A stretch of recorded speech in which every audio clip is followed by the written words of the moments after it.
દરેક માતા પિતા એવા કેવી રીતે બની શકે? જે આપે કહ્યું કે આપણા સ્વપ્નનું ભારત આવું હોઈ શકે, તો માતા પિતાની શું જવાબદારીઓ આ બાબતે હોઈ શકે? ખલીલ જીબ્રાનને આપણે વાંચ્યો જ નથી. બાળકો આપણા દ્વારા પેદા થયા છે, પણ આપણે એના માલિક નથી. We are trustee of our children. અને જયારે ટ્રસ્ટી સંસ્થાનો માલિક બની જાય ને તો સંસ્થાની પથારી ફરી જાય. એક બાળકના આપણે ટ્રસ્ટી છીએ, આપણે એને મસ્ત ઇન્ફ્રાસ્ટ્રક્ચર આપવાનું છે, જે સમજ પડે. સાહેબ, બહુ સારા સ્પીકર્સ અને બહુ સારા લોકો સ્કૂલોમાં જ નથી ગયા. હું એવા બહુ બધા લોકોને ઓળખું છું કે જે જ્યારે સ્કૂલ નથી ગયા જીવનમાં સૌથી સફળ થયા છે. મારી દીકરી 9th સ્ટાન્ડર્ડમાં એમ કહેતી હતી કે મારે ભણવું નથી, મેં એને ઉઠાડી દીધી, સ્કૂલ ના મોકલી. અત્યારે એક લો કોલેજમાં પ્રિન્સિપાલ છે. સવાલ શું છે? તમારામાં આવડત અને હોશિયારી હશે ને તો ભણેલા તો ભાડે મળશે. આ સુરત શહેરમાં જેટલા કરોડપતિઓ અબજોપતિઓ છે, એકે 4 ચોપડી ઉપર ભણેલા નથી. બતાવો મને ક્યાં એજ્યુકેશન સિસ્ટમ કામ આવે છે? કામ આવે છે એક માણસનું વ્યક્તિ ઘડતર થાય અને મા બાપને પોતાની પર ભરોસો હોવો જોઈએ. મારા મા બાપ બિલકુલ અભણ સાહેબ, અંગૂઠા છાપ. અને એમણે મને આ જીવનની જે વાતો શીખવાડી છે એ ક્યારે ભણ્યા નથી. મને તમે પૂછ્યું કે હું શું ભણ્યો છું? કોઈ તમારું એજ્યુકેશન માયને રાખતું નથી. સાહેબ યાદ રાખજો, જે છોકરાઓને આપણે ડોક્ટર, એન્જિનિયર અને ચાર્ટર્ડ એકાઉન્ટન્ટ બનાવવાના ગાડા કર્યા છે ને, એ ડોક્ટરો ગલીએ ગલીએ ફરતા છે કે ખાંસી, ઉધરસ, દવા લઈ લો, આવા દિવસો આવવાના છે. અત્યારે સારામાં સારા પ્લમ્બરની જરૂર છે, સારામાં સારા ઇલેક્ટ્રિશિયનની જરૂર છે, સારામાં સારા ડ્રાઈવરોની જરૂર છે, સારામાં સારા બોડીગાર્ડ્સની જરૂર છે. કેટલા બધા સેગમેન્ટ એવા પડ્યા છે કે જેમાં માણસો જ નથી, એનું કોઈ કામ થતું નથી. એટલે મા બાપ એ સમજી જશે કે મારા બાળક શા માટે 10મું 12મું FY SY TY. હું અહીંયા વચ્ચે એક નાનકડી વાત કરી દઉં.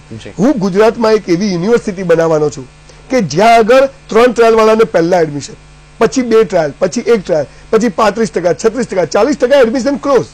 ઉપરવાળા જોઈતા જ નથી. સાહેબ તમને ખબર છે સૌથી મોટી મલાઈ છે ને આ અહીંયા પડેલી હોય, એના માટે કોઈ કામ થતું નથી. અને મારી ટેગલાઈન હશે કે મારી સ્કૂલ કોલેજમાંથી નીકળેલો છોકરો એક પણ નોકરી નહીં કરે, એ સ્વનિર્ભર થશે, પોતાના પૈસા પોતાના જાતે કમાશે, પૈસાને લાત મારીને પૈસા પેદા કરશે. એ લાઈનમાં નહીં ઉભો રહે, પણ એ જ્યાં ઉભો છે ને ત્યાંથી લાઈન શરૂ કરશે. આવા વિલ પાવર વાળા લોકો પેદા કરવાની જરૂર છે અને ત્યારે બધાનો વિકાસ થશે. જી, તો ખાસ માતા પિતાની વાત આપણે કરીએ કે માતા પિતા કઈ રીતે બાળકને નાનપણથી જેવા કયા સંસ્કારોથી મળી રાખે. પેલા હાલરડા હતા, દાદા દાદી હતા, ઘણું બધું પરિવર્તનો આવી ગયા છે, સંયુક્ત કુટુંબ નથી રહ્યા.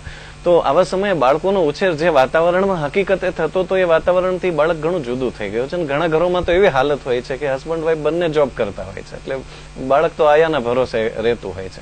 તો આવા સમયે એક માતા પિતા કઈ રીતે બાળકનો ઉછેર કરે એ જરૂરી છે. એક નાનકડી વાત કહું. એક મંદિરમાં મારી બા અને 3-4 સ્ત્રીઓ બેઠી હતી ને એક બહુ મોટા વ્યક્તિ આવીને એક બહેનને પૂછ્યું તમે શું કરો છો? તે બહેને એમ કહ્યું કે હું હાઉસવાઈફ છું. બીજી બહેનને પૂછ્યું તમે શું કરો? કે હું બિઝનેસ કરું છું. ત્રીજી બાઈને પૂછ્યું તમે શું કરો? એને કીધું કે હું જોબ કરું છું. મારી બાને જયારે પૂછ્યું કે તમે શું કરો છો, ત્યારે મારી બાએ જવાબ આપ્યો કે હું માં છું.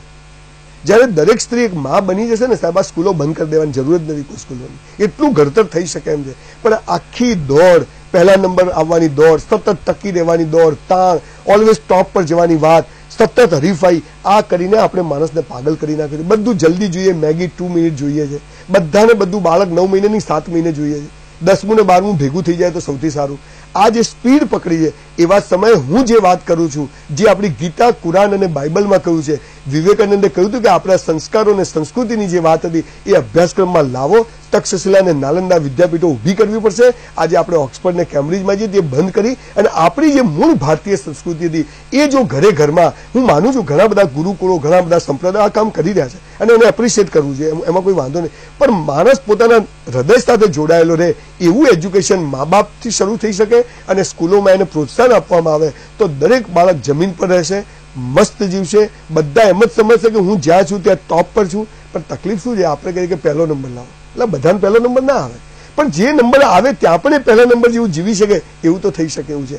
આ અહોભાવ પેદા થાય એવું એજ્યુકેશન લાવવા, એવા શિક્ષકો પેદા કરવા. તમે જુઓ સાહેબ, એક ચાણક્ય એક સાવ સડક છાપ માણસને રાજા બનાવી દીધો. એક શિક્ષક શું કામ કરી શકે?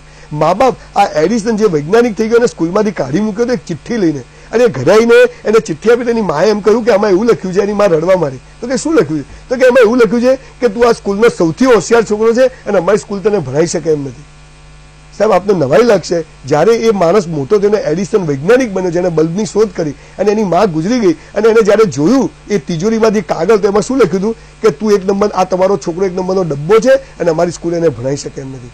આ એક સ્કૂલનું સર્ટિફિકેટ હતું અને એડિસન એની માનું સર્ટિફિકેટ હતું. મૂળ વાત શું છે કે એક બાળક અનંત સંભાવનાઓ લઈને આવે છે એ કામ ઘરમાંથી જ શરૂ થશે.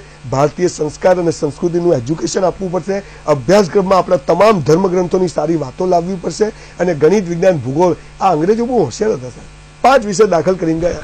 ગણિત, વિજ્ઞાન, ભૂગોળ, ઢેકણું પૂછડું. એટલે બીજું વિકાસ થાય જ નહીં. ધડ મૂળમાંથી પરિવર્તન કરવાની જરૂર છે. બીજી કઈ બહુ લાંબી વાત નથી સાહેબ.